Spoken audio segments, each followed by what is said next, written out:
capítulo 2, tá? Deixa eu ver qual é a página aqui, no meu, parece que é a página 29 aí, vai estar no seu material, a página 29, tá? Bom, o Espírito Santo na criação, tá? Na criação, ele aparece no segundo versículo, primeira citação do Espírito Santo no Antigo Testamento, em Gênesis, capítulo 1, verso 2, no segundo versículo da Bíblia, tá? O texto revela que o Espírito Santo participou diretamente, né, na criação, na recriação do mundo material, né? Porque houve uma criação inicial, depois houve uma modificação, uma reorganização disso, uma recriação, tá? Então, o Espírito Santo já estava ali no texto, mostra claramente a participação do Espírito ali nessa obra, tá? Observe que pela palavra do Senhor, tá? Foram feitos céus e todo o exército deles pelo Espírito da sua boca, tá? Em Salmo 33, né? Era uma forma diferente do Espírito de Deus agir, né? E ou fazer, né? E isso se chama nihilismo, nihilismo. Ou seja, o fato de Deus criar o mundo a partir do nada. O nihil é o nada, tá? Nihilismo, né? Só da palavra falada, né? Só com o sopro, a espada, né? A Bíblia usa esses termos, espada que sai da sua boca, o sopro da sua boca, né? Com a simples palavra que sai da sua boca tem poder criador, tá? Esse poder não é transformador, ele é gerador, né? Porque o transformador, ele tem que pegar algo que já existe e formar outra, né? Então Deus criou as coisas, né? Ele gerou as coisas com a força do seu poder, gerou as substâncias, né? Criador de vidas, formador de personalidades, e ali estava o Espírito Santo, né, nesse ato, tá? Ele é capaz de fazer brotar até emoções, sentimentos e tudo, né? Com a força da sua palavra, do seu poder.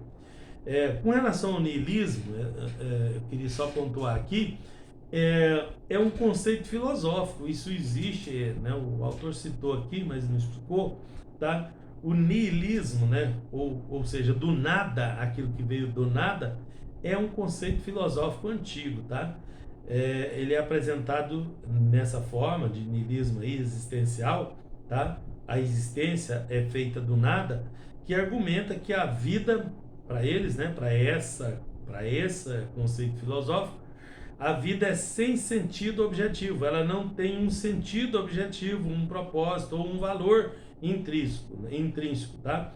Ela é nada, veio do nada e não vale nada, né? No caso do conceito filosófico, porque vocês podem deparar com esse nome aí, por aí, né? E então vocês já sabem que isso é um conceito filosófico aí antigo, tá? E o Espírito Santo na vida de Israel, do povo de Israel, ainda, tá? Embora de forma diferente, né? Porque aqui nós estamos falando do Antigo Testamento, e esporádica é de vez em quando, né? Quando for o caso, quando for necessário, o Espírito Santo agiu na vida de Israel como nação escolhida de Deus, como povo escolhido, né? De Deus Pai. Então, o Espírito Santo, usou os sacerdotes, usou reis, usou profetas durante a dispensação da lei, tá? Aproximadamente de Moisés a Cristo, né? Durante quase 1500 anos, embora não habitasse ninguém, né? O Espírito operava através de pessoas e depois se retirava, tá? Veja no caso de Juízes, tá? Capítulo 6, versículo 34, né? Olha, eu vou pegar esse caso de Juízes aqui, ó, tá na listinha aqui, 6:34, no seu material impresso, tem vários versículos aqui, tá? Mas vamos pegar esse de Juízes. Então, o Espírito do Senhor revestiu a Gideão, tá? O qual tocou a buzina, e os abiesritas se ajuntaram após ele. Tá vendo aí? O Espírito do Senhor revestiu a Gideão. Então, Deus o Espírito Santo como Deus agiu na vida de Gideão ali, e tem muitos exemplos aí, né? Você pode pegar o exemplo de Sansão, pode pegar, né, um monte de exemplos. O Espírito de Deus não estava em Sansão, né? Ele se retirou dele, depois entrou nele de novo. Então, assim, era esporádico, temporário, tá? A forma de ação dele na época, né? Nesse tempo, nessa dispensação aí, tá?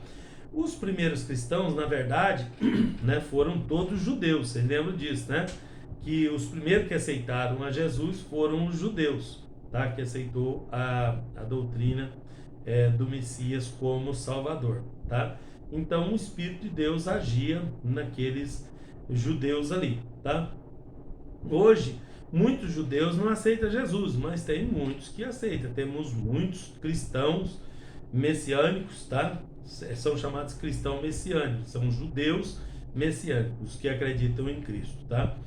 E os outros lá que não acreditam, né? Mas os primeiros aí, né? Se você pegar aqueles primeiros apóstolos, todo mundo ali, os primeiros crentes da igreja foram judeus. Depois é que foi estendido aí aos gentios, tá? Então, Deus usou cerca de 40 homens, né? Na elaboração da Bíblia. Agora o Espírito Santo na elaboração da Bíblia, estou no ponto 2.3 do seu material impresso, quem já está com ele aí, né? Né? Opa, vou tomar uma aguinha aqui que tá. Foram cerca de 40 homens. Aí você pode me perguntar, mas espera aí, não foram exatamente 40 homens? Não dá para a gente precisar quantas pessoas foram usadas na confecção da Bíblia.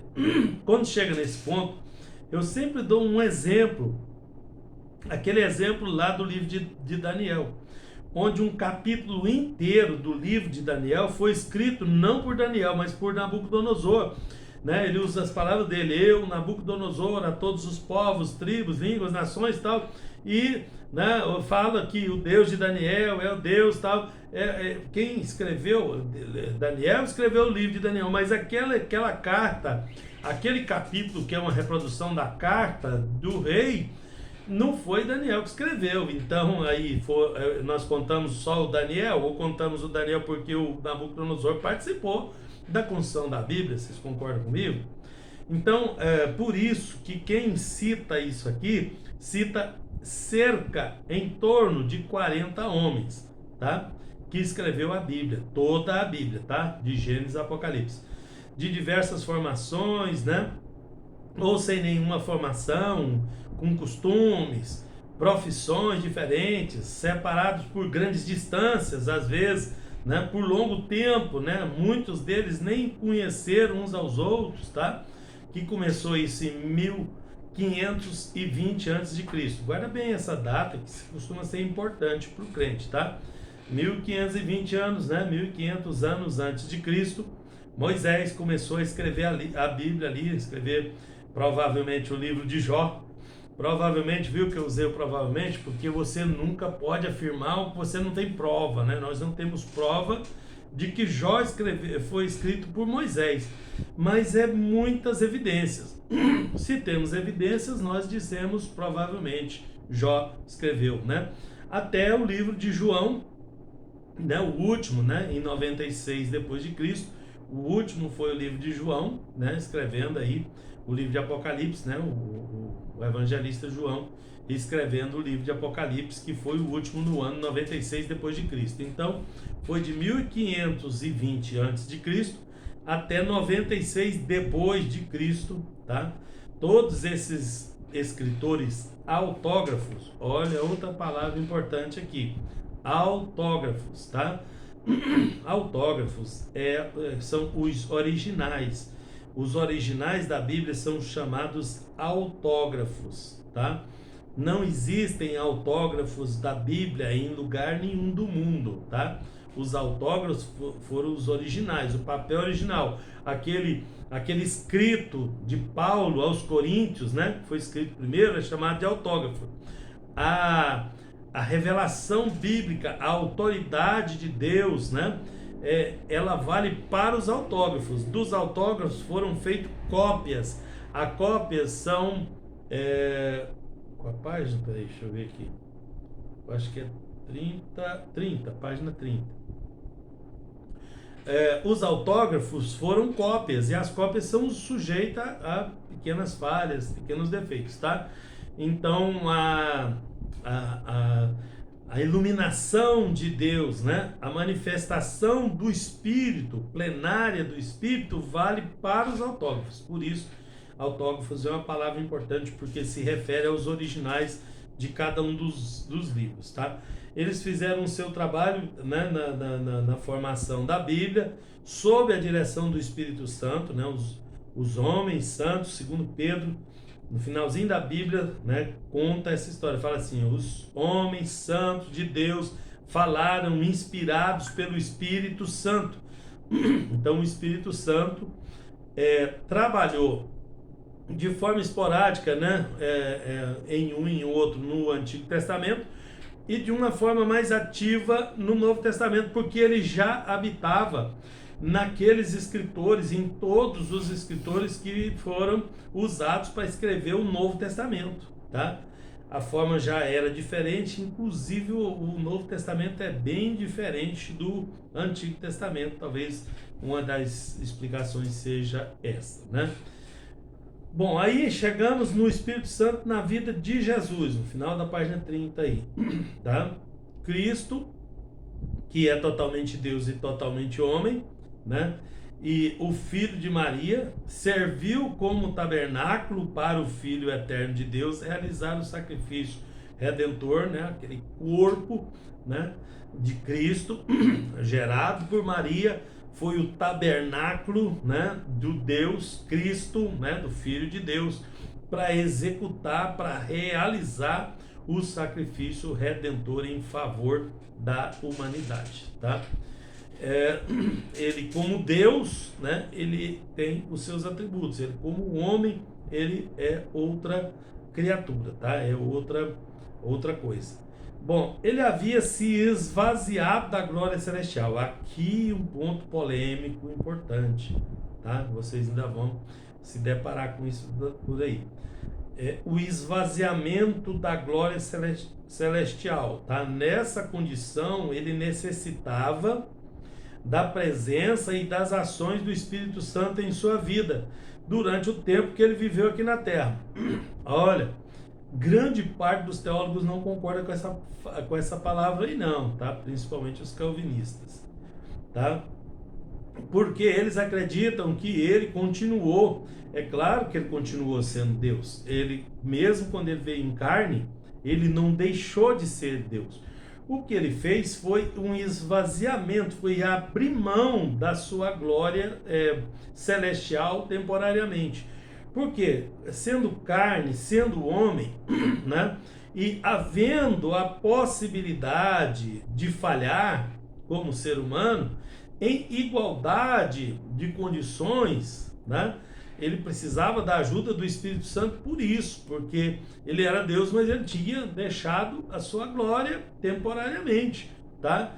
Então ele estava em igualdade de condições com o homem, porque se ele não tivesse igualdade de condições com o homem, então o seu sacrifício não seria válido.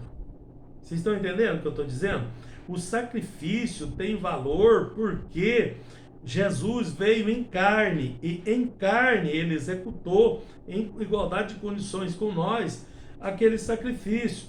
Porque se você pega, vou pegar grosso modo aqui para vocês, e se vocês colocam o super-homem para lutar com um homem, é desproporcional. É claro que o super-homem vai vencer. Não, venceu, mas é óbvio que ele vai vencer. Ele estava em condições muito superiores, muito diferentes.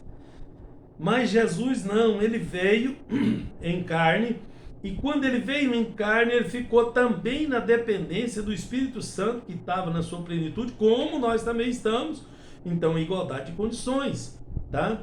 Né? Então ele dependeu da presença e das ações do Espírito Santo ali juntamente com ele, tá? Enquanto esteve aqui na terra. Sugiro esse texto aí de Filipenses 2, 5 a 8, que ele deixou aí, que o autor deixou aí, tá? Bom, segundo ponto, ele tinha nascido de mulher. A promessa feita no Éden, né, que se cumpriu, né, literalmente, né, em latim, ipsis literis, tá? Literalmente, ele nasceu de mulher, conforme a profecia messiânica, né? Isso para cumprir a profecia e para ficar demonstrado que ele veio como homem, né? Ele não foi uma manifestação, só um minuto. Não foi uma manifestação teofânica, como a gente vê em outros lugares na Bíblia. Em outros lugares na Bíblia, houve manifestação de um anjo, por exemplo, que veio na forma humana, mas era um anjo. Ele só transfigurou na forma humana, nós chamamos de teofania, né? Para que as pessoas pudessem vê-lo da forma humana. Não foi o que Jesus fez. O que Jesus fez foi ser gerado numa mulher, ele nascido de mulher, como nasce um homem. Ele esvaziou da sua glória, ficou na dependência do Espírito Santo em igual condições como cada um de nós. É claro que ele era o Filho de Deus, ele era respeitado como isso, né? Então até os demônios o reconheciam nisso, mas se ele não tivesse esvaziado da sua glória, meus irmãos, imagine ele sendo tentado por Satanás. Satanás chega lá, Deus está na frente dele, ele vai tentar Deus. Ele tentou Jesus ali naquele episódio da tentação, tá? Como um homem, né? Um homem esvaziado da sua glória, com a proteção e a ajuda do Espírito Santo, como qualquer um de nós, tá? Então, porque ele como Deus, se ele tivesse os atributos dele como Deus, ele botava fogo no diabo, acabava com a conversa ali, não era? Então, não tinha, né, a superioridade de ações, tá? Bom, ele estava destinado a ser o sacrifício. Jesus estava destinado a ser outro sacrifício.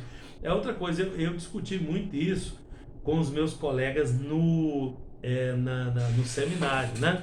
Tanto na graduação quanto na pós-graduação. Na pós-graduação é que o pau come mesmo, né? E lá o sujeito tem que estar, né, azeitado, porque senão, né, lá apanha do lado da fivela, né? Se não tiver bem preparado, tá? Veja esse caso, né, do sacrifício. Eu argumentei com eles isso, né? Se Jesus tivesse na condição de Deus, não tivesse na condição da carne, ele não morria. Como é que mata Deus, né? Como é que ele ia ser sacrificado? Ele ia fazer de conta que morreu e ressuscitar ao terceiro dia? É isso? Não, ele morreu e ressuscitou ao terceiro dia. Por que ele morreu? Porque ele não estava na sua glória. Ele abriu mão da sua glória temporariamente para executar, tá, o sacrifício, porque ele era o sacrifício, ele estava destinado ao sacrifício, tá? Não sei se os convenci, nem se convenci vocês, porque esse assunto é polêmico. Muita gente já tem as suas ideias preconcebidas a respeito disso, tá? Mas o que eu estudei na Bíblia, o que eu entendi, né, fora isso, tá? Deus não pode se sacrificar, mas Jesus, na condição de filho de Maria, né, esvaziado da condição de Deus, estava predestinado a enfrentar a cruz, a morte e morte de cruz. E era tão real isso que ele mesmo, carnalmente, sentindo carnalmente, ele ainda pediu: Pai, se for possível, passa de mim esse cálice, né? É quase uma frase quase incompreensiva para os teólogos modernos que defendem aquela outra linha que eu falei para vocês, tá? Então essa situação aí tornava ele vulnerável, né, e necessitado do poder, da autoridade do Espírito Santo, do consolo do Espírito Santo sobre si mesmo, tá? Isso não ocorreu por fraqueza do homem, né, de Jesus homem, nem de Cristo Deus, né? Mas por renúncia. Ele renunciou, ele se deixou levar, ele se entregou no nosso lugar, tá? Satanás não pegou, ele arrancou de nós. Ele se entregou, ele se deu, ele abriu mão em favor de nós. Renunciou, tá? Tá bom. De repente, ele renuncia, o item 4, ele havia renunciado temporariamente à sua onipotência, porque é um dos atributos de Deus, ele é onipotente. Então, se ele é onipotente, ele tem todo o poder. Se ele tem todo o poder, quem é que vai matar ele? Vai botar ele numa cruz? Se pendurar ele lá na cruz, ele como Deus, é o mesmo que nada, ele vai continuar, se enforcar ele vai continuar respirando, vamos dizer assim, porque ele é Deus, é potente, poderoso, né? Um outro muito menor que ele, que é o super-homem, faz isso. Imagina o nosso Deus poderoso, né? Então, na verdade, ele renunciou aos seus atributos divinos, né? Momentâneo, tá? Para realizar a obra que ele veio fazer, tá? Então, isso gerou a necessidade da ajuda da terceira pessoa, que é o Espírito, tá? Que está em Mateus capítulo 26, verso 5, 3, 5, 4, depois vocês leem, tá? Este, né, Espírito Santo, segundo a vontade do Pai, esteve com Jesus nos momentos mais difíceis da sua vida e o protegeu. Porque era difícil, porque na carne, suportar o que a carne não suporta era difícil em todas as circunstâncias, tanto emocionais, tá, quanto físicas. Não somente físicas, mas as emocionais também, né? Ali na cruz, aqueles fatos da cruz nos revelam isso, né? Quando, né, lá quando furaram o seu lado foi físico, mas quando cuspiram na cara dele foi emocional. Ele ser rejeitado, ele ser o filho de Deus, ele, todo mundo sabe disso, ele fazendo o bem, ele pregando, ele curando, ele salvando, e as pessoas cuspirem na sua cara. Eu acredito que o cuspida doeu mais do que o perfurado da lança do seu lado. Perceberam aí? Então ele esvaziando, sim. A prova é que Jesus era humano, que ele esvaziou da sua glória, que ele orava, né?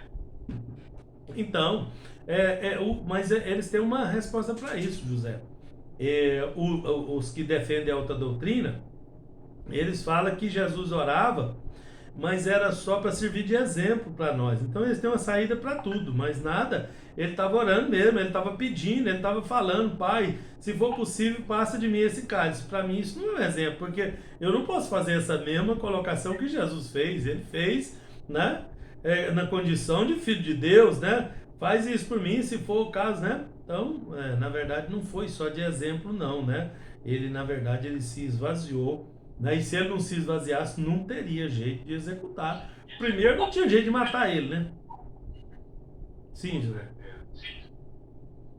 Parece que tem outra pergunta aí, é só a sua, né? Bom, ele então dependia do Espírito nessa condição, tá? Nessa condição ele passou a ser dependente do Espírito Santo. Aliás, foi o Espírito Santo que veio sobre Jesus no ato do batismo, no Rio Jordão, tá? O conduziu depois para o deserto para ser tentado por Satanás. Foi o Espírito Santo que o conduziu, né? Se ele tivesse na condição original, não tinha essa necessidade nem essa, tá? Então ele tinha aquela dependência ali, tá? Ele foi ungido para realizar a obra do Pai, tá? Sendo Deus, como é que ele precisaria ser ungido? Vocês entenderam o princípio de unção, então não tinha necessidade dele ser ungido, tá? Lucas afirma isso, dizendo: Deus ungiu a Jesus de Nazaré com o Espírito Santo e com virtude, tá? O qual andou fazendo bem, curando todos os oprimidos do diabo, porque Deus era com ele, tá? Ali Deus era com ele. Logo ali, ao ressuscitar, ele assenta à destra de Deus, e ali ele era Deus. Aí ele afirma: todo o poder o Pai me deu. Aí volta a onipotência. Todo o poder o Pai me deu. Tá vendo? Sim. Tem um versículo que fala: Jesus chorou. Então, mostrando a sua humanidade, né? Não é um teatro que ele estava fazendo para mostrar para nós alguma coisa, que Jesus não tinha falsidade. Quem tem falsidade é o homem, né? Então ele chorou mesmo. E por quê? Porque ele sentiu, porque emocionalmente ele sentiu necessidade de chorar como homem, tá? eu não sei por que é tão difícil entender isso para algumas correntes teológicas, entender, né, essa situação aí, tá? A ação do Espírito Santo explica, né, a forma de ação de Jesus ali, tá? Olha, ele estava orando, né, em seu batismo. Quem ora ao Pai é porque precisa do seu apoio, é porque precisa adorá-lo, é porque precisa estar em conexão com ele ali, né, que é o item de número 7 aí. E o 8, e o último item que ele citou, ele não tinha doutrina própria. Eu até citei isso para vocês, eu cito isso sempre nas minhas preleções, tá? Não, o tempo todo que Jesus estava no mundo, ele não tinha doutrina própria, tá? Nesse caso, ele dependeu da ajuda do Espírito Santo para a revelação divina, para falar as palavras do Pai, né? No momento certo, as pessoas certas, da forma certa, tá? O homem viveu debaixo do trabalho, Jesus, né? O homem viveu debaixo do trabalho da onipotência, né? Do Espírito Santo, para fazer o que o Pai havia determinado, porque ele mesmo declarou isso, tá? Eu não vim fazer a minha vontade, mas a do Pai, daquele que me enviou, tá? Então era essa a premissa dele. Então, o Cristo que estava dentro de Jesus, igual ao Pai e ao Espírito em todos os sentidos, né? Mas devido à sua renúncia temporária da glória, tá? Para realizar ali o processo da redenção, né? Da salvação, ele precisou da ajuda do Espírito Santo, tá? Na sua vida, tá? Apesar de conhecer tudo, conhecer a lei, ele ter bom entendimento disso e tudo, mas mesmo assim ainda necessitava do poder, da ação, né? Da condução e todas as outras coisas que o Espírito Santo fez juntamente com ele ali, tá? Bom, daí, na vida de Jesus, vimos aí. Agora, na vida da igreja, o Espírito Santo, né? O nosso foco hoje é o Espírito Santo, né? A partir da inauguração da igreja, no dia de Pentecostes, eu não concordo muito com essa colocação do autor aí, que a igreja foi inaugurada. Eles querem oficializar o negócio, foi criado. A igreja, gente, ela foi idealizada antes da fundação do mundo. Então, ali, no Pentecostes, foi só uma consumação ali, né? Mas se a gente for fazer uma análise mais detalhada, vocês vão ver que não faz sentido, né? Assim, o Espírito Santo se manifestou, foi ali, mas não quer dizer que a inauguração da igreja foi ali, porque tem outros detalhes que a gente precisa olhar aí. Mas naquele dia aconteceu uma série de coisas interessantes. E uma delas é que o Espírito desceu sobre a igreja iniciante ali em Jerusalém, tá? E continua guiando essa igreja até os dias de hoje, tá? Então começou ali, né? Com o início da igreja, com a ida de Jesus, com a saída de Jesus da terra, aí inicia-se uma nova época, né? Que é o tempo da igreja, tá? Bom, em todo o Antigo Testamento, né? Estou no item 2.6, eu não sei qual é a página aí, 33, talvez. Isso. O Espírito representando a Trindade, tá? Em todo o AT, tá? O Pai coordenou todas as atividades divinas, né? Nos Evangelhos, Jesus agiu em primeiro lugar diante das pessoas, das três pessoas da Trindade, tá? Depois, todavia, né, o Espírito Santo é quem acompanha a igreja como representante da Trindade em toda a terra, né? Então, cada um cumpre a sua tarefa, né? É o que está determinado. Não que um não faça isso ou que não possa fazer aquilo, não é nada disso, tá? Cada qual no seu ponto aí. Quando Jesus estava para voltar para o céu, ele fez uma promessa: eu rogarei ao Pai e ele vos dará outro Consolador para que fique convosco para sempre, o Espírito da verdade, que o mundo não pode receber, porque não o vê nem o conhece, tá? Mas vós o conheceis, porque habita convosco e está em vós, habita em nós. Então é esse aí que ele mandou para nos consolar. Está aqui o segredo maior, né? Porque o Espírito Santo, né, o agir do Espírito Santo na igreja, né, é uma graça de Deus, tá? Mas se ele não realizar milagres na vida do cristão individualmente, tudo vai ser em vão, né? Todas as coisas aí vão ser em vão. Assim, a obra que Deus faz a favor dos seres humanos aqui na terra, né? Ele faz todas elas através do Espírito Santo. Ok?